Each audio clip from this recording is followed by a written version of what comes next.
If you took the game Assassin's Creed 3 and instead of the story focusing on Connor, you played as his mother, Cognezio, and there are underlying themes of women's issues such as feminism, rape, domestic violence, and abuse, and so on, the end result would be Off the Beaten Path by Rukis. In a nutshell. God, where do I begin? I guess I should start off saying that this is the first thing that Rukis has written in prose form that I've read. And because of that, I wasn't sure what to expect when I first got this book. To my great regret, I never read Heretic, but after having read through Off the Beaten Path, now I really want to. But now that I have read through it, I can safely say that Rukis is one of the best storytellers that this community has to offer. She knows writing. She has managed to take such a simple concept for a plot and draw it out and build it up and make it so interesting without ruining the flow of the story. The plot is this. Shiva is murdered by her abusive husband, but a spirit, the crow, brings her back to life for the purpose of exacting revenge. Simple, right? A premise that has been overdone to death. Well, the strength of Off the Beaten Path lies in Shiva's journey rather than her driving motivations and goals. In similar stories where the main character is out for vengeance, the plot is just go, go, go, kill, slaughter, angst. They just charge through their foes, taking out any who stand in their way and never once considering the consequences, if the character even has to deal with any consequences. Whereas Rukis, the intelligent and sophisticated woman that she is, deliberately sets the story at a slow pace, and builds and develops the characters so much to the point that they stop feeling like characters entirely, and behave more like real people. It's not enough to say that these characters have depth. They are fully realized people. Every major character that is introduced has dreams and fears, goals, aspirations, opposing opinions, and world beliefs. And much like actual people, they're complex, sometimes frustratingly so. They have these layers of motivations and personal experience stacked so high on top of each other to cause these characters to behave and think the way they do. And it just feels so real. And when I do get frustrated with these characters because of what they say and think and do, which happened quite often in this book, at least I can follow their string of reasoning and logic and empathize with how they come to their conclusions. And I also love how Rukis makes the characters more than just act, they react.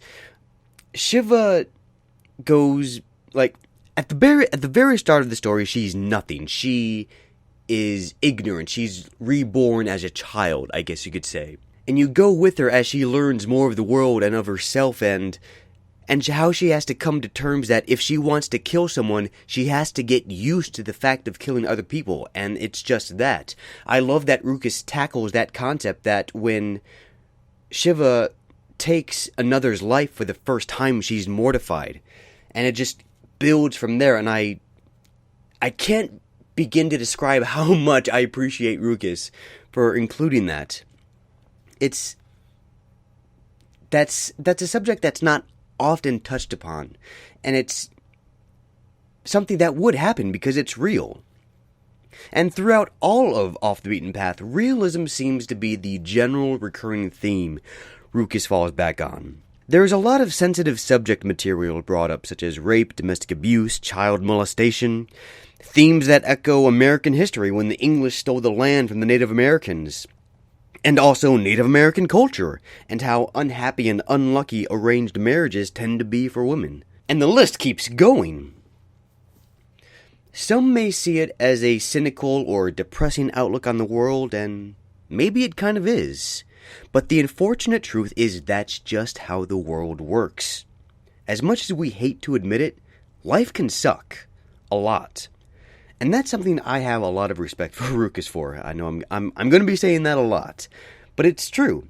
She doesn't hold back or sugarcoat anything, but at the same time, she doesn't force it or over-exaggerate anything. Rukis maintains this perfect balance between constructing this depressingly brutal world, but not so much that it becomes unbelievable and artificial.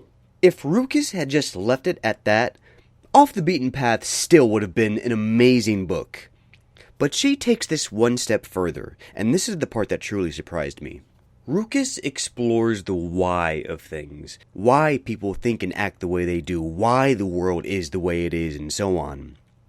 It touches on some highly intelligent schools of thought like memory repression, the rise of patriarchal society, philosophical beliefs like living purely off the land versus the comforts of modern society. It's because of all of this that really makes Off the Beaten Path stand out, I think. However, with all that said, there are a few issues.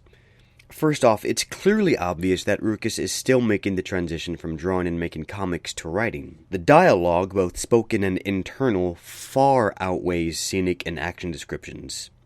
At times, there were just pages of Shiva thinking to herself, and nothing was really happening. At another point, Shiva and this other character, Pakwana, were having this conversation, and in the middle of it, Rukis dropped this random line about Puck tripping over this boulder.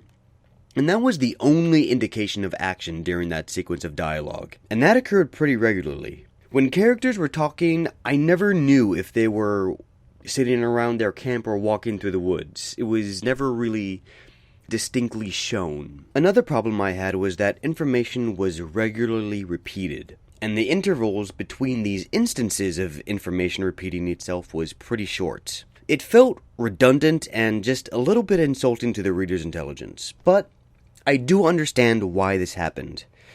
With Off the Beaten Path originally being an online publication, the gaps between chapter updates would be weeks apart, if not months. And readers may forget some things, and I get that. But the least Rukis could have done is gone back and rework some things so that it could fit better in a novelized format. But these points hardly take away from the enjoyment I got out of Off the Beaten Path. If there wasn't that fascinating character development and world building to counterbalance the slow pacing, I don't think it would be nearly as enjoyable. Off the Beaten Path is one of those books that you should buy and proudly display on your shelf, alongside any awards it receives, because I can't think of anything else more deserving. But what did you guys think? Have you guys read Off the Beaten Path? What were your thoughts on it? I'd love to know. Be sure to click the link up in the corner for my last review, and if you haven't already, be sure to like, subscribe, favorite, follow me on Twitter, and I think that's it. Alright. Thank you for watching, guys. I'll see you guys next time.